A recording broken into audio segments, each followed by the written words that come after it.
to Celebrating Excellence. I'm at one of Sir Derek's favourite places, Cassenbar Beach. Sir Derek once said, "I consider the sound of the sea to be part of my body," and it's easy to see why. It's the 31st year of Saint Lucia, celebrating its 2 Nobel laureates during our annual Nobel Laureate Festival. This year's theme is Celebrating Excellence, inspiring our collective imagination, fostering national pride. There are events throughout the island, ranging from drama, exhibitions, painting to lectures. We'd love to see you. We asked our widely acclaimed filmmaker, Mathurine Emmanuel, to share with us her thoughts on the contribution of Sir Derek Walcott and that of other contemporary Saint Lucian artists like herself to the performing arts, both at home and in the international arena. I met Derek Walcott through his writings, reading his books and reading about him, documentaries and so forth. And one of the things I realized is that Derek Walcott saw the world through his senses.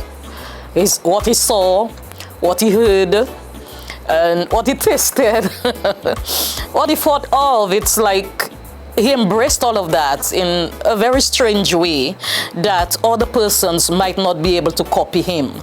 But when it comes to artistic work, I think every artist is different and unique, let's put it that way.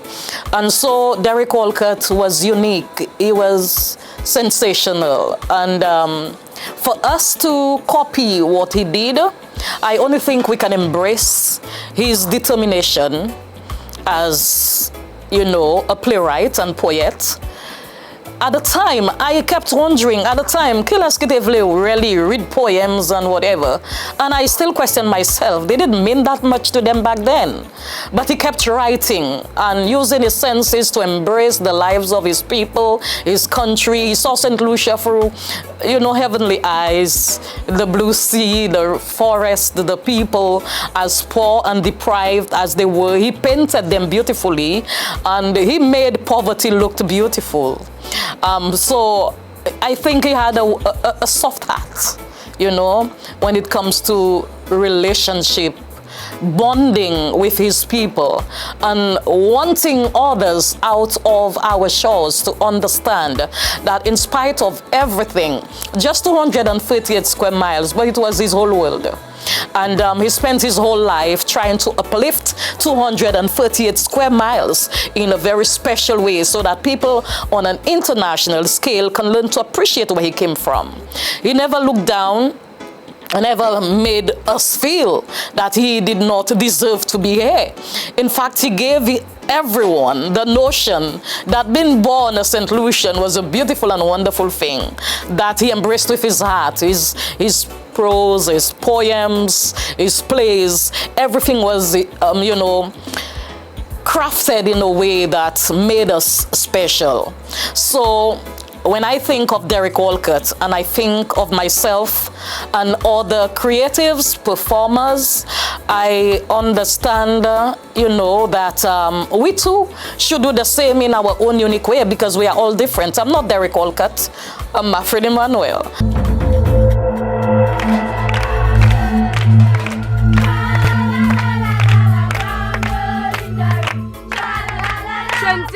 Get out of the ring! I am not getting out. So I see the world just as beautiful, but in a different style and fashion, you know. So when I read about him, even when he was growing up, he didn't have a father. He missed his father in spite of the fact that he was just a year older, but his mom was there to inspire him.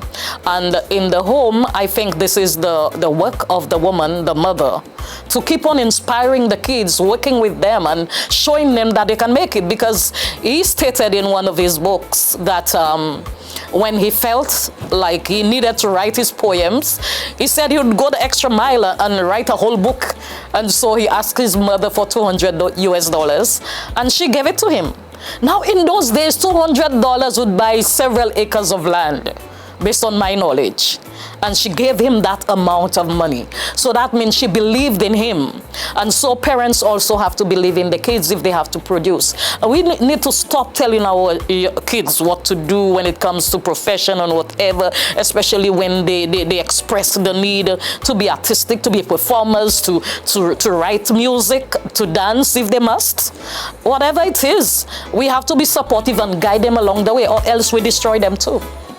And if Derek Walcott was alive, I would have wanted him to hear that our people are special too. We are unique when we put our minds to it, because I never anticipated that I would have gotten the amount of help, unity, love that I received when I commenced that film, and up to the end, and up to today.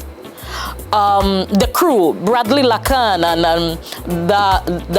Darrell and Gigi, I call him Guillaume, Gigi and all of them. We worked together for 4 years with the team and the actors. We never had a bad day.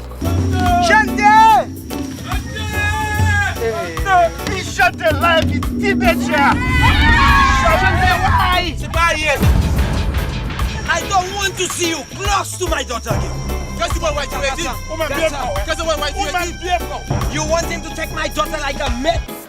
And I am beginning to believe more in my people than any other time. And the possibilities, the miracles.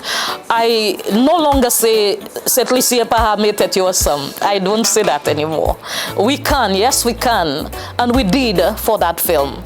And when you look at the product, the end product, the way people feel. I just returned from the UK after sitting with several audiences in cinemas. All cinemas were sold out, although some of them are very small. They're very small cinemas, about 50 persons, 150. So when you are sold out, it's not a whole world. But at the same time, the way people express themselves after viewing that film, people were in tears. An 8-year-old told me, this is the first time I'm actually seeing my story and I can die now. And when she uttered those words, there were several young people just waiting for photos, take pictures here and there. And the tears just started rolling down my face. And both men and women standing nearby were in tears. And I said, you know, things like that has continued to happen.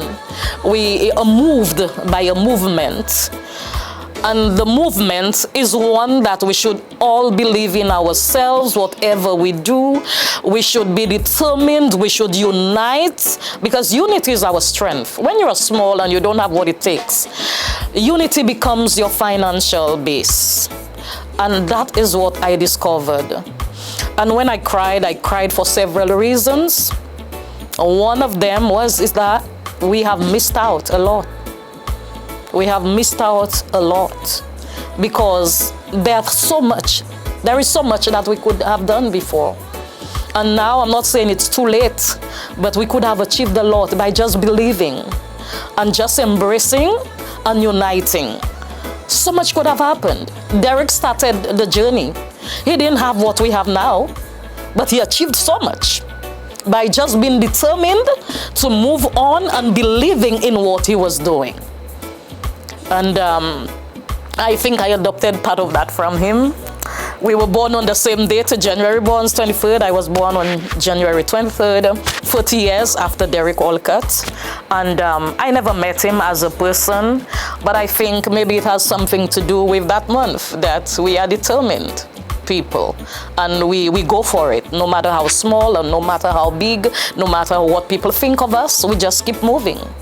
And if he was here today, I would have told him thanks for just paving the way, because I remember, you know, just mentioning the name in the classroom, Derek Walcott, Nobel Laureate and I didn't quite understand until now what that meant. So our young students should understand what it means. To be a Nobel laureate means to be someone special, to be someone who is determined, to be someone who is all out, who is there all out to achieve their goals, no matter how high, no matter how small. And we need to explain that to our young people and try to infuse that kind of determination in their young minds and let them do what they have to do and support them if we must. Share these videos with your family and friends abroad and tell them about some of the festival events which will be live streamed and available on our Facebook page at Nobel Laureate Festival Saint Lucia. A program of events can be requested at info@nobellaureatefestivalstlucia.com or WhatsApp 758-284-2111. I'm Delia Dolor. Goodbye.